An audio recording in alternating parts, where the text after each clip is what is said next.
أعوذ بالله من الشيطان الرجيم بسم الله الرحمن الرحيم الحمد لله رب العالمين الحمد لله الذي خلق الموت والحياة ليبلوكم أيكم أحسن عملا أشهد أن لا إله إلا الله وحده لا شريك له ربنا ورب كل شيء وأشهد أن سيدنا محمدا عبده ورسوله لا نبي بعده اللهم صل وسلم وبارك وكرم وعظم على سيدنا محمد وعلى آله وأصحابه والتابعين لهم بإحسان إلى يوم الدين فيا أيها الإخوة أوصيكم ونفسي بتقوى الله ورسوله وافعلوا الخيرات لعلكم تفلحون قال الله تبارك وتعالى في كتابه العزيز أعوذ بالله من الشيطان الرجيم بسم الله الرحمن الرحيم يا أيها الذين آمنوا اتقوا الله حق تقاته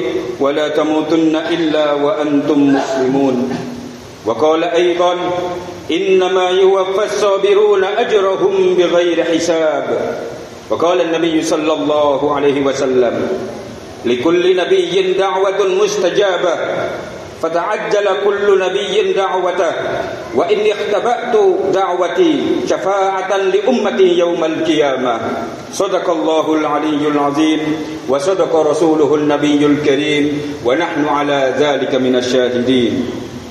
Saudara-saudaraku kaum muslimin jamaah Jumat yang dirahmati Allah, Allah tabaraka wa ta'ala telah berfirman dalam Al-Quranul Hakim, A'udzu billahi minasyaitonir rajim, Bismillahirrahmanirrahim. Am hasibatum an tadkhulul jannata walamma ya'tikum mathalul ladzina khalaw min qablikum massathumul ba'sa'u wad-dharra'u wa zulzilu hatta yaqula ar-rasulu wal ladzina amanu ma'ahu mata nasrullah ala inna nasrullahi qarib. Yang artinya, apa kalian kira masuk surga itu gampang? Padahal kalian belum pernah mengalami kondisi sebagaimana orang-orang yang telah mendahului kalian. Mereka ditempa oleh berbagai macam kesengsaraan dan kesumpekan, dan hati mereka digoncang dengan dahsyatnya, sampai-sampai Rasul dan orang-orang yang beriman bersamanya menjerit dan berkata, kapan pertolonganmu datang ya Allah? Ingatlah, sungguh pertolongan Allah tabaraka wa ta'ala amat sangat dekat. Quran surah Al-Baqarah ayat 214. Kita semua mengetahui bahwa dunia adalah darul bala wa imtihan. Dunia adalah tempat ujian dan cobaan. Apapun dan siapapun Anda, selama Anda menghirup udara untuk hidup, selama Anda butuh makan untuk gerak, selama Anda hidup di dunia ini, Anda tidak akan terlepas dari yang namanya ujian dan cobaan. Anda tidak akan terlepas dari yang namanya masalah.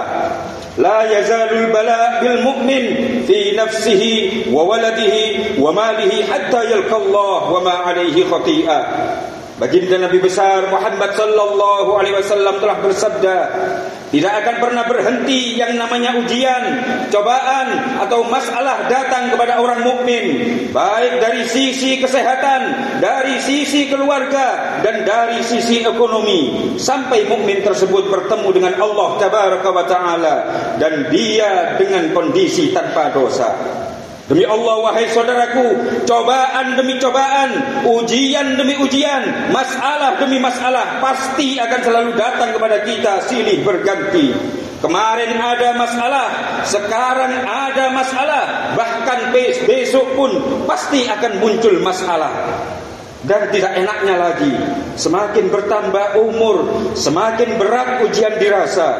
Diibaratkan setelah lulus ujian SD, pasti ada ujian SMP, lalu ada ujian SMA, kemudian ada ujian perguruan tinggi dan seterusnya.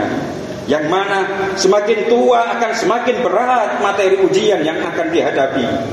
Di sisi lain, sebetulnya hidup kita ini pun sudah masalah, kecuali bagi orang-orang yang memasrahkan diri kepada Zat yang Maha menyelesaikan semua masalah. Oleh karenanya wahai saudara, nikmati dan syukuri saja masalah yang datang hari ini. Kembalikan semua kepada Allah tabaraka wa ta'ala.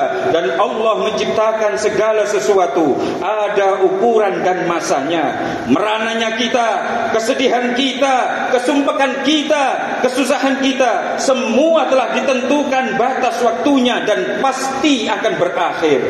An Anas bin Malik radhiyallahu an Rasulillah sallallahu alaihi wasallam qala inna izamal jazaa ma'a izamil bala wa inna Allah idza ahabba qauman ibtalahum faman radiya falahu ar-ridha wa man sakhita falahu as-sukhtu rawahul Imam At-Tirmidzi. Baginda Nabi besar Muhammad sallallahu alaihi wasallam bersabda, sungguh anugerah yang besar akan datang bersama cobaan yang besar pula. Dan ketika Allah tabaraka wa ta'ala mencintai seseorang atau mencintai suatu kaum, pasti dan pasti Allah akan menguji mereka.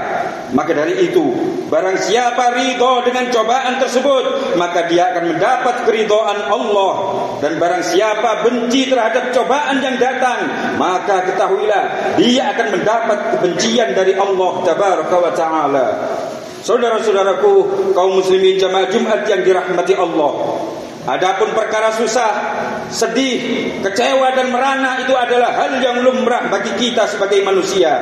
Apalagi kalau kita sedang menghadapi ujian terberat bagi umat manusia, yaitu ujian keluarga. Demi Allah, siapapun orangnya pasti akan goncang hatinya. Jangankan kita yang bukan siapa-siapa, beliau baginda Nabi pun makhluk termulia, manusia paling sempurna dan hamba Allah tercinta, terguncang hatinya ketika menghadapi ujian keluarga, terutama ketika ditinggal wafat paman dan istri beliau yang kemudian dikenal sebagai Amul Huzn. Juga ketika istri beliau Aisyah mendapat fitnah dari orang munafik, yang mana hingga selama berhari-hari Rasulullah tidak mau berbicara dengan siapapun, saking goncangnya hati beliau. Hingga pada akhirnya Allah tabaraka wa ta'ala memberikan kabar gembira kepada beliau. Oleh karenanya wahai saudaraku, sekali lagi saya ingatkan Anda, tidak ada jalan keluar untuk menyelesaikan apapun masalah kita kecuali kembali kepada Allah, satu-satunya zat yang maha menyelesaikan semua masalah tanpa masalah. Dengan cara mungkin, di antaranya mendatangi orang tua kita, baik yang masih hidup ataupun yang telah meninggal, memohon ridho, memohon maaf dan doa. Karena doa orang tua lebih hebat dan lebih dahsyat daripada doa 1000 para wali sekalipun. Mendatangi ustaz atau kiai yang mumpuni dalam bidang masalah tersebut untuk dimintai saran dan doanya. Karena ulama merupakan cahaya kegelapan kehidupan ini, atau banyak lagi cara yang lain.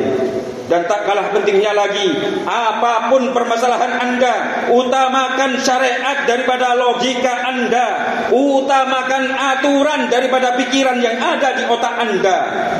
Bila mana Anda kepepet, mungkin masalah ekonomi, dan tidak Anda temukan jalan keluar kecuali mencuri atau korupsi dalam logika Anda, sekali lagi, jangan lakukan itu, karena syariat kita mengatakan haram. Sebab efeknya lebih parah daripada kemelaratan.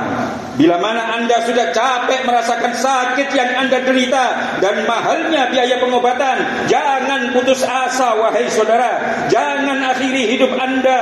Teruslah berharap kepada Allah tabaraka wa ta'ala. Bersabarlah sejenak.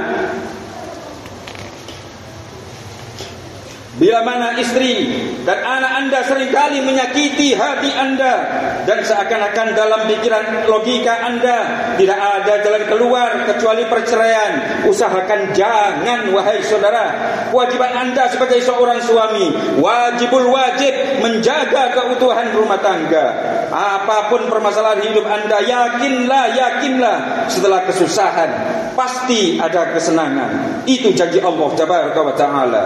Saudara-saudaraku kaum muslimin jamaah Jumat yang dirahmati Allah, dua jaminan yang telah diberikan baginda Nabi besar Muhammad sallallahu alaihi wasallam kepada kita umatnya bila mana kita menghadapi cobaan, menghadapi ujian dan masalah. Yang pertama, yakinlah bahwa Allah zat yang maha segalanya selalu menyertai Anda.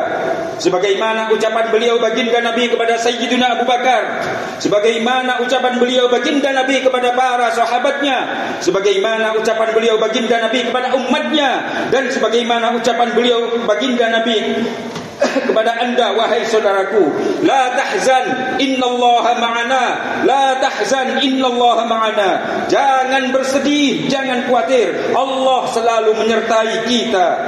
Apapun masalah yang datang kepada kita, yakinlah wahai saudara, Allah akan selalu ada untuk menyelesaikannya buat kita. Yang kedua, yakinlah bahwa anda tidak menghadapi cobaan ini sendirian. Ada seseorang di sana yang merasakan persis apa yang anda rasakan. Dia merasa sedih persis dengan kesedihan yang anda rasakan. Dia merasa perih hatinya persis dengan hati anda yang saat ini sedang tersayat-sayat.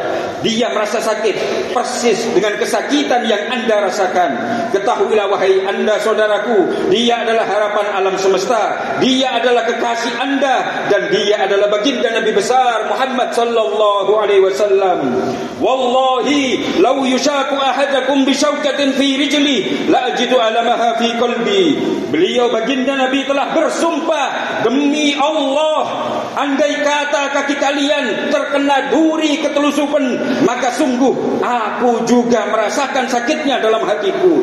Bayangkan wahai saudaraku, hal sepele seperti ketelusupan itu saja beliau baginda Nabi ikut merasakan sakitnya. Apalagi masalah-masalah yang lebih serius daripada itu, apalagi masalah-masalah yang lebih dahsyat daripada itu, pastilah beliau juga ikut merasakannya. Oleh karenanya, ada sebagian ulama berpendapat haram hukumnya jika kita terlalu bersedih, karena hal tersebut mau atau tidak akan menyakiti hati beliau baginda Nabi besar Muhammad sallallahu alaihi wasallam. Sedangkan menyakiti beliau adalah hukumnya haram. Ingat hal ini wahai saudaraku, jangan terlalu bersedih, nikmati dan syukuri saja masalah yang datang kepada kita, yang pada akhirnya mari kita tingkatkan selalu iman dan takwa kita kepada Allah Tabaraka wa Ta'ala dimanapun dan kapanpun. Bersabarlah sejenak dan terus bersabar menghadapi cobaan hidup ini. Semoga Allah senantiasa memaafkan semua kesalahan kita, selalu membimbing kita, selalu memberi pertolongan kepada kita, selalu memandang kita dengan ainur rahmah, dengan pandangan kasih sayang kapanpun dan dimanapun, yang hingga di akhirat kelak kita semua dan keluarga kita dimasukkan ke dalam surganya. Amin amin ya rabbal alamin. A'udzu billahi minasyaitonir rajim. Bismillahirrahmanirrahim. Qul huwallahu ahad, Allahus samad, lam yalid wa lam yulad wa lam yakul lahu kufuwan ahad. Barakallahu li wa lakum fil Qur'anil azim wa astaghfirullahal azim li wa lakum wa lisairil muslimin wal muslimat wal mu'minin wal mu'minat fastaghfiruhu innahu huwal ghafurur rahim.